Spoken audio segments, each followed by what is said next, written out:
من أكتر الجمل اللي بسمعها في الكلية ادخل القسم اللي يشغلك على طول. هو ايه القسم ده بقى؟ اللي بيوزعوا معاه مرتب وكرسي دوار؟ طب اختار ازاي؟ على الدرجات؟ لو بالدرجات كنت اخترت القسم اللي جبت فيه صدفة وممكن اطلع اكره نفسي فيه. وعلى كلام الناس، طب ما الناس كل سنة بتغير رأيها. النهاردة القسم ده مضمون، بكرة ملوش اي لازمة. طب ما الناس بتقول القسم ده كله حفظ، والقسم ده كله نظري، والقسم ده بيطلع مدرس.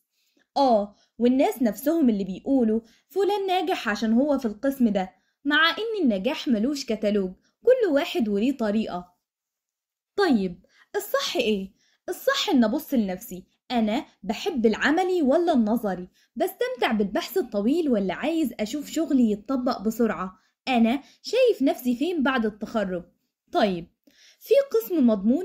لأ. كل قسم فيه اللي فتح لنفسه باب ونجح، وفيه اللي وقف مكانه.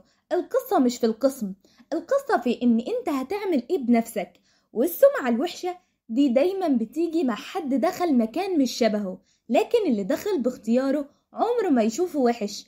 الخلاصة، القصة مش درجات ولا إشاعات. القصة انك تختار المفتاح اللي هيفتح لك الباب اللي انت عايزه. المفتاح في ايدك والباب بابك. وافتكر اختيارك لازم يبقى بشغف، لأن الشغف هو اللي هيخلي أي قسم ليه قيمة.